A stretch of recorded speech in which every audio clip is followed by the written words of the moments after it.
A very well-known painter named Milton Avery lived in New York City, and he married another painter, and supposedly he worked in one corner of the living room for many, many years.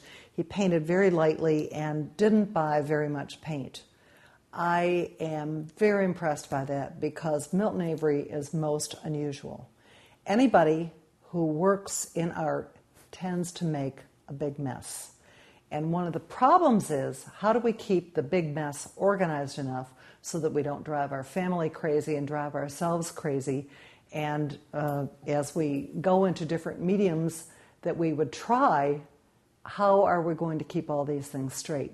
I'm going to use my studio as an example of one way that I organize paint and organize my things, and I will just walk through some of these things and show you where I put things.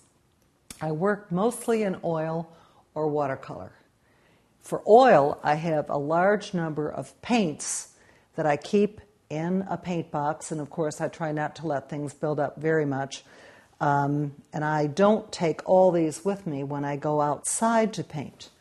And I have both large and small brushes and oil, medium, and so on that I use, and I clean brushes in another area.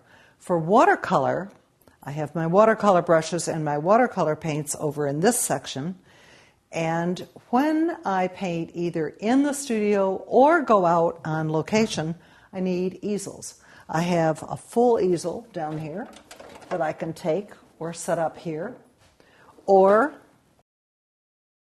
that I have here. There's a little painting of my daughter's dog on it. Or I have another large easel that I can use for watercolor, pastel, or whatever.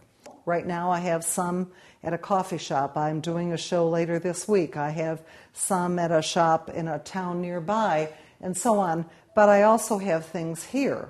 So I need to put them someplace, and when you hang pictures in a show, you tend to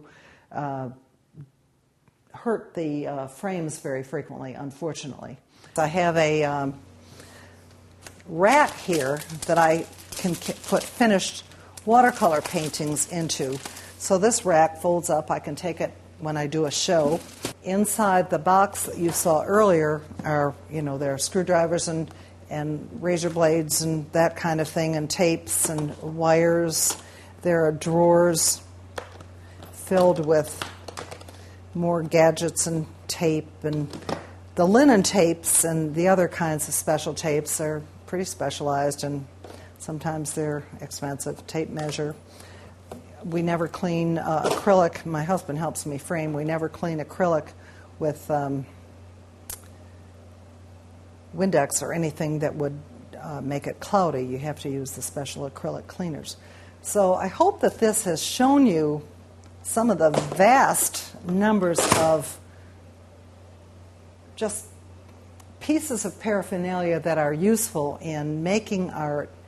And I'm very lucky to have a big studio to be able to put it all in. Some people have bigger ones and some smaller, but whether it's a bedroom and you're putting things under the bed or whether it's a big studio, we will all garner a few too many things and need places to put them. I hope this has helped you get some idea of the ways that at least I store materials. This is Eileen Pastorius. Until next time.